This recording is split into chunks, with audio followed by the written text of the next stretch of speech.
Hey, it's me, MLB. Here's the Top Delinquent, Chapter 13, and this one is titled Treat. Principal Craig, Iida suddenly said loudly as he spun to face her. I sincerely apologise for my conduct. This is most unbecoming.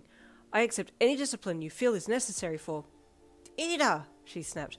What is the meaning of this? Please come to my office, both of you, she added sternly, looking at you and Iida over the top of her glasses. You looked from her to Iida, who looked at you and then hung his head in shame. Principal Craig, I chose to act on my own impulses. Please let Yin go, he said softly, as he kept his head down and balled his fists up by his side. She tried to stop me, but I refused. No, Iida, I'll come, you said as you looked from him back to the principal. Let's go. And Yin, the principal asked sharply, as you turned to head to the principal's office. Do you have a uniform pass for those glasses? Yep, you replied bluntly. Got this bad boy right here, you added as you flicked out the uniform pass like it was a Pokemon card. I see, she replied before turning and heading for her office. Hey, you alright? You asked slowly to Iida, trying not to sound too concerned as he walked up beside you and fell in step with you. I am fine, Yin. My apologies that you had to see that, he replied as he looked down. Why'd you let loose like that? You asked, looking at him curiously. I did not appreciate the way that he was talking to you, he said darkly, but I let my anger get the better of me when I should have de-escalated the situation. Well, thanks though, for beating the ever-living crap out of him. He came off second best, you said with a smirk, but you got cut up though. The cuts are a small price to pay for fighting for your honour, Iida said seriously, as his intense eyes locked with yours from behind your dark shades. You cleared your throat and looked away. Honour? The hell, sounds like a friggin' Knights of the Round Table kind of thing, you thought with a smirk.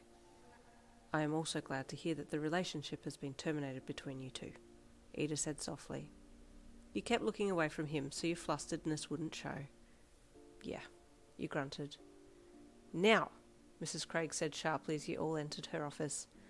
What happened out there? Well, dickhead showed up, slung insults at me, squared up, swung first, then Iida threw hands, dragged a bitch. You turned up, dickhead ducked. The end, he said, holding your hand up and then doing the mic drop motion. The principal scowled slightly and looked sternly at Iida. You are the school representative, she said in a serious tone to Iida. This is very unlike you. I am truly sorry, Iida said sternly as he smacked the palms of his hands to his side and then bowed low with his head down. But I could not stand by and let somebody slander my, friend. The principal's eyes widened and your head snapped towards Iida. Friend? He yelped internally as you stared at him from behind your shades. The principal sighed and walked around her desk to sit on her chair. Iida, you did the right thing by Yin, albeit a violent outcome, but I do appreciate you standing up for her like that. Now, because this was outside of school hours and there was no other witness present, I will let this go with a warning. But please, go and see the nurse while she is still here and then head home. I will ring your parents and explain the situation. Oh, no, don't, you said quickly.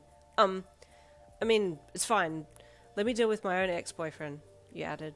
The principal looked at you and then nodded before looking at Iida. I will ring your parents then, Iida, and explain what happened. If they wish to press charges against the man who hit you, then I will gladly help, the principal said with a gentle smile. Just then the police arrived and knocked on the office door. Ah, gentlemen, please come in, the principal invited, introducing them to you and Iida before giving a brief description of what happened.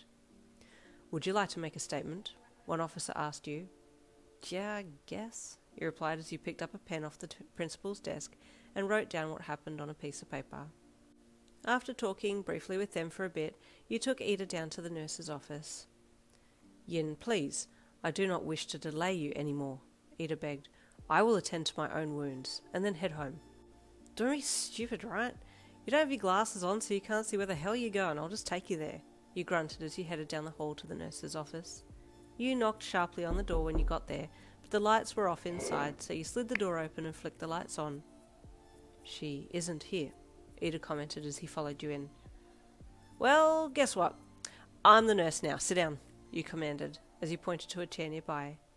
Iida obeyed and sat patiently waiting for you.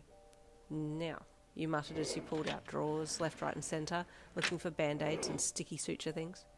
Where the frick are these bitches? Yin, please do not stick a bitch on my face, Iida said in a dead tone as you reefed another drawer open. You burst out laughing and looked over at him. You're an idiot. Iida, you gasped, pulling your glasses off to see his face better. Hell, man, you're beat up. The gashes below Ida's eyes were deeper than you first thought, and they had all bruised slightly. On top of that, his ripped-up shirt made him look almost badass. You quickly put your shades down on the bench and turned away, then found a band-aid in the drawer and turned back and walked over to him, trying not to get too flustered at how close you'd have to get to apply the band-aid. Hold still, you said in a low voice, talking more to yourself at this point than him. You pulled the back of the band-aid off and then held it up over a smaller cut on his chin, gently placing it to his skin and smoothing it softly with your fingers. There, that should... Iida was looking deeply into your eyes, and your blood pressure spiked as you quickly pulled back. Stop looking at me like that, kung fu class rep, you muttered, quickly looking away to get some suture strips and cotton swabs. Iida didn't say anything and just looked down, embarrassed that you'd called him out for looking at you. Here, you said as you pursed your lips together and turned back to him again, holding up a swab. And there it goes, chapter 13 done and dusted. Stay tuned for chapter 14 coming tomorrow.